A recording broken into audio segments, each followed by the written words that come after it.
Hello friends, this is Sadhana and welcome to my channel syllabus layers. तो इस video में हम मैट्रिसेस क्लास 12 का चैप्टर इसका पार्ट 1 देखेंगे, जिसमें हम लोग देखने वाले हैं इसके पहली एक्सरसाइज दैट इज़ 3.1 के कुछ इंपॉर्टेंट कॉन्सेप्ट्स, जिसको हम लोग एकदम फास्ट स्पीड में देखेंगे। पर ये ऐसा नहीं है कि मैं बिल्कुल कुछ समझाने नहीं वाली हूँ, आपको ये वीडियो देखने के बाद हर एक चीज़ जल्दी से एकदम क्लियर हो जाएगी। सो पहली एक्सरसाइज जो है इसके बाद आप आराम से लगा सकते हो, और उसके साथ साथ कुछ एग्जाम्पल्स जो 13.2 एक्सरसाइज से पहले हैं वो भी आप काफ़ी सारे लगा सकते हो। ठीक है, सो लेट्स जस्ट बिगिन। तो सबसे पहले हमें पता होना चाहिए कि मैट्रिसेस होता क्या। तो किसी भी चीज़ को अगर हम रो और कॉलम की फॉर्म में अरेंज करते हैं तो उससे बोला जाता है मैट्रिक्स। ठीक है, so matrix is the arrangement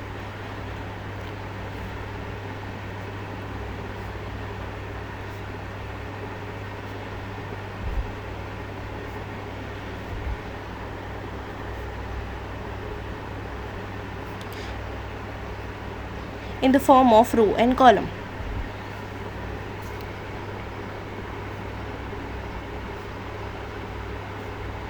ठीक है, जैसे मैंने यहाँ पे एक मैट्रिक्स बनाई जिसमें मैंने यहाँ पे लिखा है 1 2 3 4। यहाँ पर मैं क्या कर रही हूँ, मैंने नंबर्स लिए और उनका मैट्रिक्स बना दिया। तो यहाँ पर मैंने क्या किया है, ये मेरी जो है जो हॉरिजॉन्टल मेरी यहाँ पर ये लाइन ये आपको दिख रही है, इसको बोलेंगे हम रो, और जो ये वर्टिकल आपको दिख रहा है ये इसको हम बोलेंगे कॉलम। सो इस तरीके से किसी भी चीज़ को रो और कॉलम के फॉर्मेट में अरेंज करने को ही हम लोग मैट्रिक्स बोलते हैं। अब आगे चलते हैं। अब यहाँ पर सबसे पहले हमारे पास आ जाता है कि ऑर्डर क्या होता है मैट्रिक्स का। मैट्रिक्स का ऑर्डर क्या है, किसी भी मैट्रिक्स को मैंने लिखा, मतलब किसी भी चीज़ को मैंने रो और कॉलम के फॉर्मेट में अरेंज किया है, तो मैं क्या कर रही हूँ, उसके रोज़ को, उसके नंबर ऑफ़ रोज़ को मैं अगर आई से डिनोट करती हूँ और कॉलम्स को मैं जे से डिनोट करती हूँ, तो ऑर्डर ऑफ मैट्रिक्स क्या होता है, आई इंटू में जे, मतलब नंबर ऑफ़ रोज़ इंटू में नंबर ऑफ़ कॉलम्स मेरा ऑर्डर ऑफ मैट्रिक्स को बताता है। इसके बाद मैं अगर किसी भी मैट्रिक्स को लिख रही हूँ तो मैं किसी भी मैट्रिक्स को जो है ए आई जे के फॉर्म में लिख सकती हूँ। मतलब मेरे पास यहाँ पे जो है मैट्रिक्स थी 1 2 3 4, तो यहाँ पे जो पहला एलिमेंट है 1, इसकी अगर मैं लोकेशन की बात करूँ तो मैं इसके रो और कॉलम की हेल्प से इसकी लोकेशन बता सकती हूँ। मैं अगर देखूँ तो मेरी पहली रो है एंड मेरा पहला कॉलम है, इसका जो पहला एलिमेंट है, पहली रो और पहला कॉलम का जो पहला एलिमेंट है यहाँ पर हमारे पास वो आता है 1।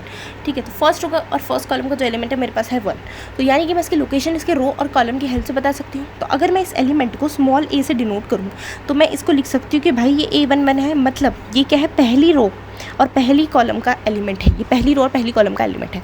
तो किसी भी मैट्रिक्स को मैं उसके रो और कॉलम की हेल्प से बता सकती हूँ। इसके बाद अगर हम आगे चलें, यहाँ पे मेरे पास 2 है, इसको भी यहाँ पे मैं लिख सकती हूँ in the form of its row and column. मैं कैसे लिख सकती हूँ, यहाँ पे सबसे पहले इसकी रो कितनी है, 1 है, इसका कॉलम कौन सा है, दूसरा, तो A1 2। तो इस तरीके से हम किसी भी मैट्रिक्स की लोकेशन, यानी किसी भी मैट्रिक्स में किसी भी एलिमेंट की लोकेशन उसके रो और कॉलम की हेल्प से बता सकते हैं। इसके बाद हमारे पास यहाँ पर हो जाता है ऑर्डर ऑफ मैट्रिक्स। अब सबसे पहले यहाँ पर हम समझते हैं कि क्या होता है types, what are the types of matrix. सबसे पहले हमारे पास आता है कॉलम मैट्रिक्स। कॉलम मैट्रिक्स क्या होता है, एक ऐसा मैट्रिक्स जिसमें सिर्फ और सिर्फ एक ही कॉलम हो। हमें रो से कुछ मतलब नहीं, रो कितने भी हो सकते हैं पर कॉलम एक होना चाहिए। इसके बाद अगर हम देखें इसी तरीके से हमारे पास एक मैट्रिक्स आता है जिसको बोला जाता है रो मैट्रिक्स। रो मैट्रिक्स एक ऐसा मैट्रिक्स होता है जिसमें सिर्फ एक ही रो होती है, कॉलम से हमें अगेन कुछ फ़र्क नहीं पड़ता, सिर्फ एक रो होनी चाहिए और कॉलम मैट्रिक्स में सिर्फ एक कॉलम होना चाहिए। इसके बाद आती है स्क्वायर मैट्रिक्स। स्क्वायर मैट्रिक्स ऐसा मैट्रिक्स होता है जिसमें नंबर ऑफ़ रोज़ और नंबर ऑफ़ कॉलम्स बराबर होते हैं। एक ऐसा मैट्रिक्स जिसमें number of rows and number of columns अपने बराबर हो जाए उसे हम लोग बोलते हैं स्क्वायर मैट्रिक्स। इसके बाद हमारे पास आता है हमारा डायगोनल मैट्रिक्स। डायगोनल मैट्रिक्स एक ऐसा मैट्रिक्स है जिसमें, अब सबसे पहले ऑब्वियसली हमारे पास कोई स्क्वायर है अगर, तो स्क्वायर की डायगोनल्स क्या होती है, यहाँ पर हम देखें जो ऐसी लाइन जो इसको बीच से डिवाइड कर दे रही है वही उसकी डायगोनल हो जाती है। तो यहाँ पर जो मैट्रिक्स है, जो अगर कोई स्क्वायर मैट्रिक्स है तो स्क्वायर मैट्रिक्स को बीच में से डिवाइड करने वाली जो एक ऐसी लाइन है या ऐसे एलिमेंट्स की लाइन मैं बोल सकती हूँ, उसे हम लोग बोलते हैं प्रिंसिपल डायगोनल। इसे बोला जाता है प्रिंसिपल डायगोनल। तो अगर मैं बात करूँ प्रिंसिपल डायगोनल की, ठीक है, अब यहाँ पर हम लोग बात करें अगर स्क्वायर की, तो जो स्क्वायर होता है उसमें हमारे पास 2 डायगोनल्स होती हैं। ठीक है, एक इस तरीके से जा रही होती है, एक लेफ़्ट टू राइट जा रही होती है और एक राइट टू लेफ्ट जा रही होती है। लेकिन अगर हम बात करें मैट्रिक्स की, तो मैट्रिक्स में हम एक ही डायगोनल देखते हैं जो कि हमारी हो जाती है लेफ़्ट टू राइट जाने वाली। ठीक है, हम लोग सिर्फ एक ही डायगोनल मानते हैं इसमें, ऐसा क्योंकि हम स्क्वायर थोड़ी देख रहे हैं, हमारे पास एक मैट्रिक्स है तो सिर्फ हम उसमें एक ही डायगोनल मानते हैं जो कि हमारी होती है प्रिंसिपल डायगोनल, जो कि लेफ्ट से राइट की तरफ जा रही होती है। इसके बाद अगर हम देखें कोई ऐसा मैट्रिक्स जिसमें कोई और जगह पे एलिमेंट्स प्रेजेंट नहीं है पर सिर्फ प्रिंसिपल डायगोनल पे एलिमेंट्स हैं, तो उसे हम लोग बोलते हैं क्या, एक डायगोनल मैट्रिक्स। इसके बाद डायगोनल मैट्रिक्स में हमारे पास इसकी एक स्पेशल कंडीशन होती है, जब सारे डायगोनल के एलिमेंट्स बराबर हो डायगोनल मैट्रिक्स में, तो उस मैट्रिक्स को हम बोलते हैं स्केलर मैट्रिक्स। एक ऐसे डायगोनल मैट्रिक्स जिसमें सारे डायगोनल के एलिमेंट्स बराबर होते हैं। इसके बाद अगर हम देखें हमारे पास एक आती है हॉरिजॉन्टल मैट्रिक्स। एक ऐसी मैट्रिक्स, हॉरिजॉन्टल मतलब कि वो हॉरिजॉन्टली अगर हम बात करें तो मतलब वो ऐसी मैट्रिक्स जो चौड़ाई में ज़्यादा हो और लंबाई में कम, चौड़ाई में ज़्यादा हो लंबाई में कम हो, मतलब ऐसी मैट्रिक्स जिसमें क्या हो, हमारे पास नंबर ऑफ रोज़ जो है लेस हो as compare to number of column, जिसमें नंबर ऑफ कॉलम ज़्यादा हो, नंबर ऑफ रोज़ कम हो, उसे हम लोग बोल सकते हैं क्या, हॉरिजॉन्टल मैट्रिक्स। क्योंकि ऑब्वियसली आप देख रहे हो कि अगर यहाँ पे ज़्यादा इस तरीके से मैं क्या बना दूँगी, कॉलम बना दूँगी, तो ये मैट्रिक्स ऐसे चौड़ जाएगी। लेकिन अगर मैं यहाँ पर रो ज़्यादा बना दूँगी तो ये कॉलम थोड़ी ऐसे लंबाई में जाएगी, ठीक है। तो जब मैं यहाँ पर इसको ऐसे चौड़ाई में बढ़ा रही हूँ तो मैं क्या कर रही हूँ, कॉलम्स को बढ़ा रही हूँ, तो इसको मैं बोलूँगी हॉरिजॉन्टल मैट्रिक्स, ठीक है। इसके बाद मैं अगर बात करूँ, मैं क्या कर रही हूँ, ऐसी मैट्रिक्स जिसमें मेरे पास नंबर ऑफ कॉलम्स की मैं बात करूँ, वो नंबर ऑफ कॉलम जो है कम होते हैं नंबर ऑफ रोज से, इस मैट्रिक्स को बोला जाता है वर्टिकल मैट्रिक्स। ऐसे टाइप के मैट्रिक्स को अपन बोलते हैं वर्टिकल मैट्रिक्स। इसके बाद अगर हम लोग आगे चलें तो हमारे पास एक और टाइप की मैट्रिक्स आ जाती है, that is known as rectangular matrix. अगर मैं बात करूँ वर्टिकल मैट्रिक्स की और कॉलम मैट्रिक्स की, इन दोनों को एक जो है स्पेशल नेम दे दिया गया, या फिर मैं कॉमन नेम बोल सकती हूँ। इन दोनों को एक कॉमन नेम दे दिया जाता है जिसको अपन बोलते हैं क्या, जिसको हम लोग कहते हैं हमारा रेक्टेंगुलर मैट्रिक्स, ओके। इसके बाद अगर हम देखें हमारे पास एक और टाइप की मैट्रिक्स आ जाती है जिसे हम लोग बोलते हैं अपर ट्रायंगुलर मैट्रिक्स। एक ऐसी मैट्रिक्स जिसमें सिर्फ और सिर्फ प्रिंसिपल डायगोनल के ऊपर ही एलिमेंट एग्जिस्ट करते हैं। एक ऐसी मैट्रिक्स जिसमें प्रिंसिपल डायगोनल के ऊपर ही एलिमेंट्स एग्जिस्ट करते हैं, बाकी नीचे कोई एलिमेंट एग्जिस्ट नहीं करता। फॉर एग्जांपल मैंने इस तरीके से एक मैट्रिक्स लिखी, यहाँ पर मैंने इस तरीके से एक स्क्वायर मैट्रिक्स बनाई है, मैं कुछ इसमें एलिमेंट्स लिख रही हूँ, ठीक है। लाइक मैं कैसे लिख रही हूँ, यहाँ पर ये 0 4 7 लिख लेती हूँ, यहाँ पर 0 0 5, इस तरीके से मैंने कोई बनाया। तो यहाँ पर मैं देखूँ प्रिंसिपल डायगोनल है, इसके ऊपर और इस प्रिंसिपल डायगोनल पे और उसके ऊपर ही सब एलिमेंट एग्जिस्ट कर रहे हैं, उसके नीचे कोई भी एलिमेंट नहीं आ रहा।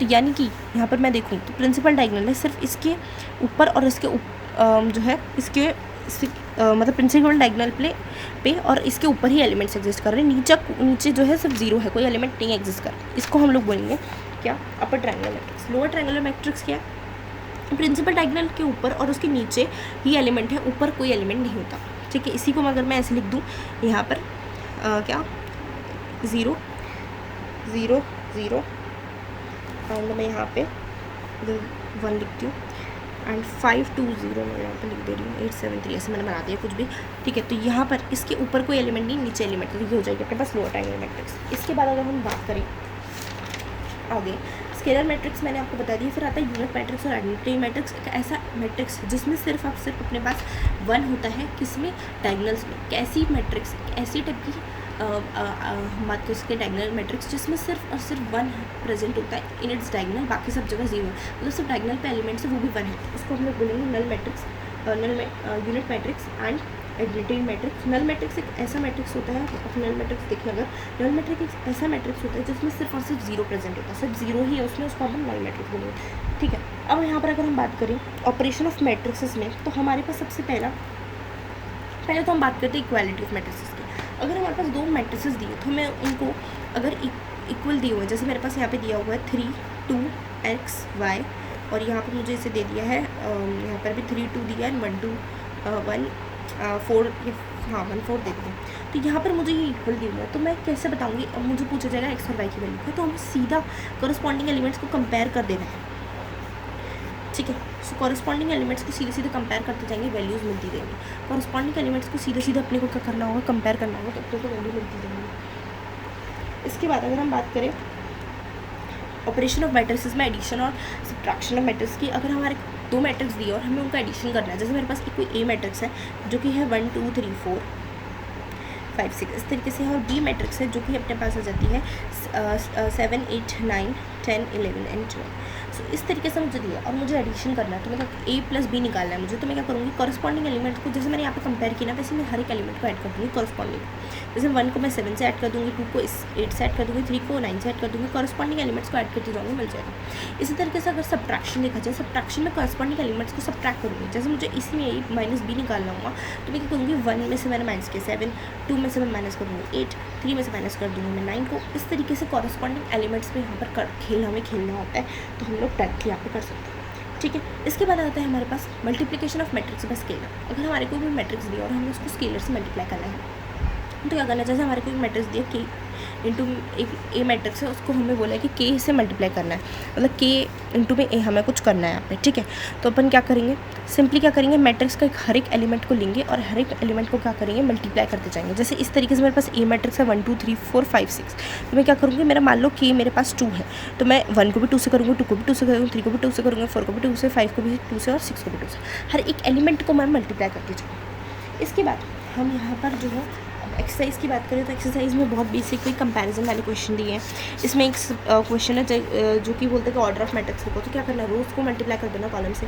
इसके बाद अगर हमारे को एलिमेंट निकालना है कोई मैट्रिक्स का, जैसे यहाँ पे फोर्थ क्वेश्चन यहाँ पे एक्सरसाइज में दिया, हमें बोला 2x2 मैट्रिक्स कंस्ट्रक्ट करनी है जिसके एलिमेंट्स इस तरीके से होंगे, ठीक है, i+j का होल स्क्वायर बट्टे में 2 इस तरीके से दिया। तो क्या करना है, सबसे पहले हमें हर एक एलिमेंट निकालना है। तो क्या करेंगे भाई, हर एक एलिमेंट को मैंने बताया था कि AIJ की फॉर्मेट में हम लोग लिख सकते हैं किसी भी मैट्रिक्स को, तो और किसी भी एलिमेंट की location with the help of उसकी हम क्या रोज़ और कॉलम की हेल्प से निकाल सकते हैं। तो इसी तरीके से अगर मुझे किसी एलिमेंट की वैल्यू फाइंड आउट करनी है इस क्वेश्चन में मैं देखूँ तो मैं क्या करूँगी, वो कौन सी रो पे लाई कर रहा है प्लस कौन सी कॉलम में लाई कर रहा है उसकी हेल्प से मैं कर सकती हूँ। जैसे यहाँ पर मुझे एक मैट्रिक्स दिया हुआ है क्वेश्चन नंबर 4 में, जो कि है 2x2 मैट्रिक्स, मुझे बताना है इसके एलिमेंट्स। यहाँ पर वो रिलेशन क्या फॉलो कर रहा है कि i+j का होल स्क्वायर बट्टे में 2 जो है AIJ इसके बराबर है। तो मैं क्या करूँगी, मैं हर एक एलिमेंट को पकड़ूंगी। अब मुझे बोला कि ये 2x2 मैट्रिक्स है, तो मेरे पास एलिमेंट कितने होंगे, 4 होंगे सिर्फ, A11 A12 A21 A2 इस तरीके से होगा मेरे पास। तो मैं अगर A11 की वैल्यू निकालना चाहती हूँ तो इसके रो की वैल्यू क्या है 1, इसके कॉलम की वैल्यू क्या है 1 डिवाइडेड बाई 2, यहाँ पर मैं इसका स्क्वायर कर दूँगी तो 1/2 हो जाएगा एलिमेंट। तो हर एक एलिमेंट के रो और कॉलम को यहाँ पर i और j की जगह पुट करते जाओ एंड हर एक एलिमेंट की वैल्यू तुम्हें पता चल जाएगी, ठीक है। इसके बाद यहाँ पर आ जाता है क्वेश्चन नंबर 10 इस एक्सरसाइज का। बाकी सारे ऐसे ही क्वेश्चन है, सिंपल तो कुछ इसमें करना नहीं है। इसको अगर देखा जाए तो number of all possible matrices of order 3x3 with entry 0 और 1 इस, तो एंट्री 0 और 1 है, तो इस तरीके की हमें एक मैट्रिक्स कंस्ट्रक्ट करके मतलब बतानी है कि कितनी ऐसी हम मैट्रिक्स कंस्ट्रक्ट कर सकते हैं जिसका ऑर्डर क्या है भाई 3x3 है और मैं सिर्फ एलिमेंट्स में 0 और 1 डाल सकती हूँ। तो अगर इस चीज़ को समझने के लिए हमें सोचना पड़ेगा कि हमारे पास कितने टोटल ऑप्शन हैं, ठीक है। तो मैं अगर एक मैट्रिक्स बनाऊँ, यहाँ पर मेरे पास है A11 A12 A13 A21 A22 A23 and यहाँ पर A31 A32 A33 मैं इस तरीके से बनाऊँ। तो यहाँ पर मैं अगर देखूँ तो मैं हर एक, मुझे पूछा जा रहा है कि मैं कितनी ऐसी मैट्रिक्स बना सकती हूँ जो कि हो 3x3 और मेरे पास टोटल ऑप्शन है हर एक एलिमेंट में पुट करने के लिए 0 और 1। तो मैं क्या कर सकती हूँ, यहाँ पे एक की जगह पे मेरे पास 2 ऑप्शन है, मतलब ये जो पहला एलिमेंट है A11 इसकी जगह 2 ऑप्शन है, दूसरी की जगह भी 2 ऑप्शन है, इसकी जगह पे भी 2 ऑप्शन है, इधर भी 2 ऑप्शन है, मैं 2 एलिमेंट डाल सकती हूँ, इधर भी 2 इधर भी 2 इधर भी 2 2 2 2 सब जगह 2 ऑप्शन है मेरे पास। तो यहाँ पर मैं इधर भी 2 डाल सकती हूँ, इधर भी 2 डाल सकती हूँ, तो मतलब हर जगह मेरे पास 2 ऑप्शन है और टोटल एलिमेंट्स कितने 9। तो यानी कि मैं कितने टोटल मैट्रिक्स बना सकती हूँ 2 की पावर 9 बना सकती हूँ, ठीक है, ठीक है। तो यहाँ पर जो है मैं क्या कर सकती हूँ, मेरे को पता है कि यहाँ 2 डाल सकती हूँ, सबको मल्टीप्लाई करूँगी तो मुझे क्या मिलेगा 2 की पावर 9 मिलेगा, मतलब ये किसके बराबर हो जाएगा 512 के बराबर। तो टोटल मेरे पास यहाँ पर क्या हो जाएगा 512 मेरे पास मैट्रिक्स ऐसी बन सकती है, ठीक है। तो इस वीडियो के साथ हमने एक्सरसाइज 3.1 को कवर कर लिया है और जो नेक्स्ट एक्सरसाइज है जिसमें हमारी 3.2 जिसमें हमारे पास ऑपरेशन ऑफ मैट्रिसेस पे क्वेश्चन है, एडिशन सब्ट्रैक्शन मैंने बता दी, सिर्फ मल्टीप्लिकेशन रहेगा, उसको नेक्स्ट वीडियो में अच्छे से बताना पड़ेगा क्योंकि बहुत लंबा है वो। इसके बाद मैं जो है 2 वीडियोज़ और बनाऊँगी, इसमें पूरा चैप्टर ख़त्म हो जाएगा एंड ये जो है चैप्टर काफ़ी ईजी चैप्टर, इसमें कुछ भी नहीं है, लिटरली मैं बता रही हूँ। एंड आई होप आपको ये लेक्चर अच्छा लगा होगा। अगर अच्छा लगा तो प्लीज़ मेरी वीडियो को लाइक करिएगा, चैनल को सब्सक्राइब करिएगा। Thanks for watching this video and bye bye.